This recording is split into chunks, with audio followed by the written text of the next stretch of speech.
a little bit about this morning's reflections.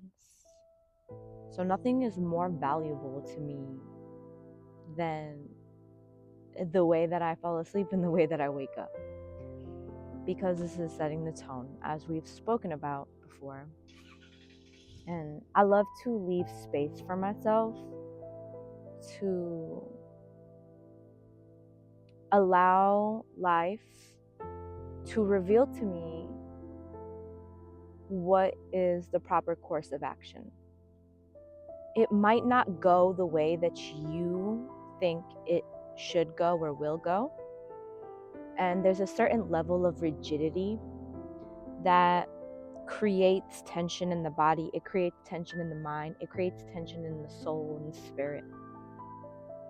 This is why the breath work is so valuable, because when my breath is aligned to a calm state of being, to that which is called a parasympathetic state of being, a relaxed nervous system,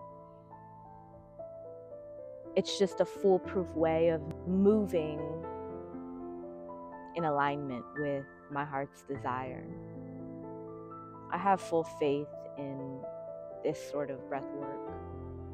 It's allowing room for life to show you the way, which is breath. Allow breath to show you the way. For example, today I had an Aikido class at 6:15, or so I thought. And I take my time with my body, because our body is made of crystals. Our body requires a certain level of care in order to get it charged up. So of course you're not going to have energy if you're not charging up your body, if you're not providing it with the proper conditions, if you're not conducting that electricity within your body through movement, through breathing, through meditation. This is why I take my time and I listen to my body. I can immerse myself in flowing with my body and my mind and my spirit all day long. And even when things are more intellectual, this is also a part of the body, more mental work. But when it comes to physical movement and meditative movements, it's just, this can take up to 4 hours of my day. Let's say Qigong. I could do Qigong for 2 to 3 hours. I could do yoga for 2 hours minimum, like stretching my body. I could do breath work for an hour, 2 hours. So by 8 o'clock, I've gone in depth with the movements, right? But this morning I had class at 6:15. So I allow myself the freedom, the openness, the flow, the flexibility. I love it either way. And I was sort of like, okay, don't get too lost in this sauce. Let's go. We got to go to class. Headed to class, and when I got there, they were like, oh, well, Aikido is not today. So I got the days mixed up in my mind. I could have swore it was Tuesday. That left me with this option of either going to the gym right then and there, or coming here. And I chose to come here because I love to ground. I love the feeling of grounding. This changed the trajectory of my day. But what guided that decision was my breath.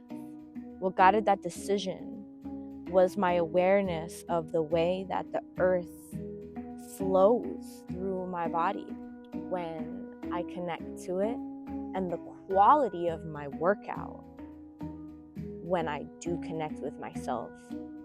The more I stretch, the more I do meditative movements, the more I meditate, the better the workout. I also have an abundance of things in mind as far as what this day entails.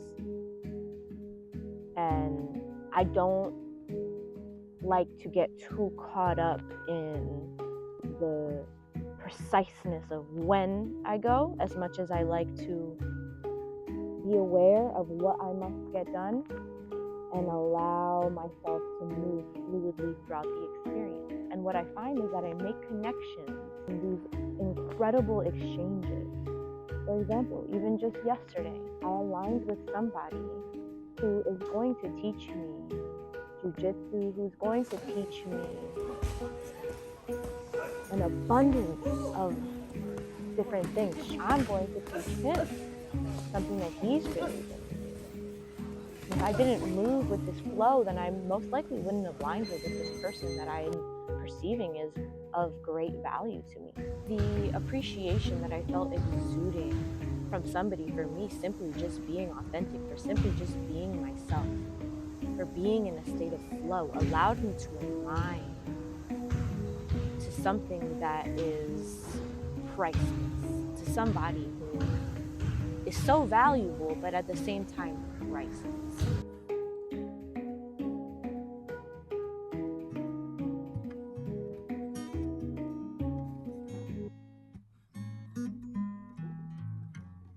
Everybody has what works for them, and I'm simply sharing with you a part of my practice in that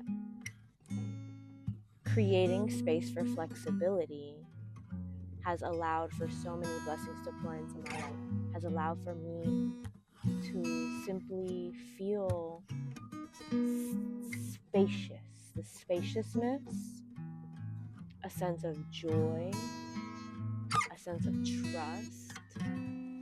Sometimes I wouldn't even know until 5 minutes before I head to some unknown destination.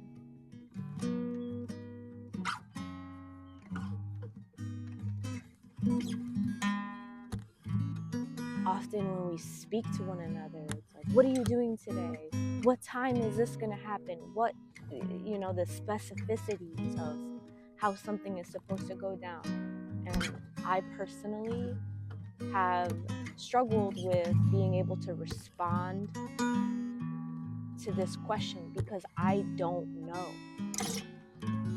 I know lightly, and this can create a deep sense of discomfort in people who are very much grasping on to this certainty and to whatever that is. And I don't see anything wrong with it, but I don't experience the level of joy and fulfillment when I move like that. How can we move like that? How can we move like that in faith? So I'll give you, if this resonates, if you feel like you want that sort of experience,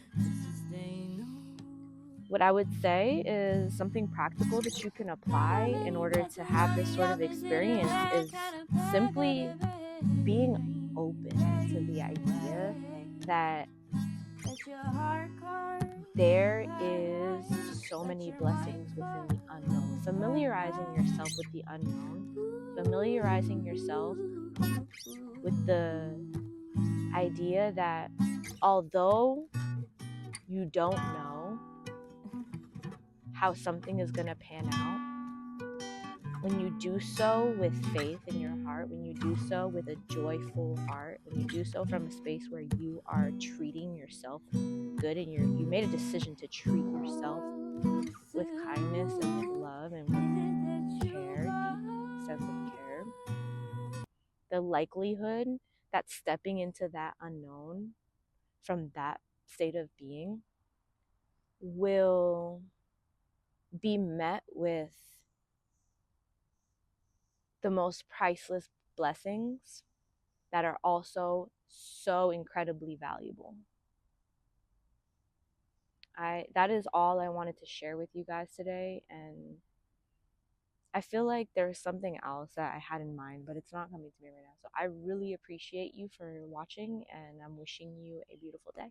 Purpose. That's what I wanted to talk about. So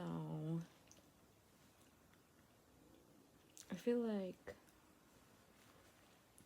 you have your life's purpose, which maybe mine's to be an artist. I'm a creative person. I like music. I like art, painting, drawing, whatever.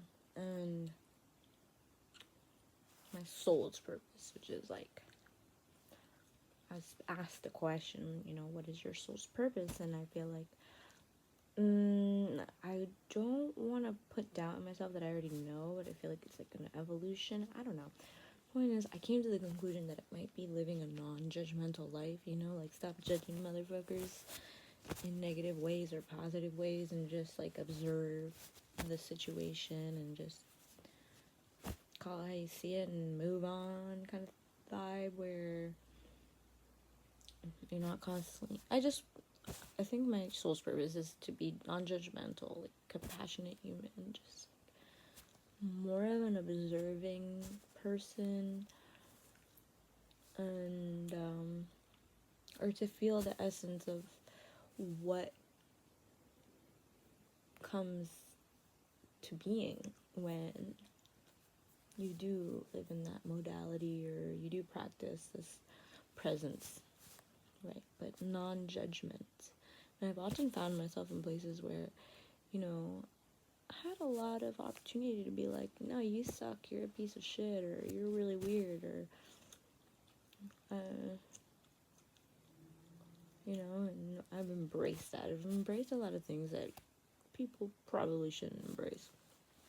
And, it's put me into some weird situations that I had to really swiftly get myself out of really fast. But, point is, I saw these things, and they gave me a perception of reality and of living in society that made me realize, like, what I really want to do on this earth, which is kind of cultivate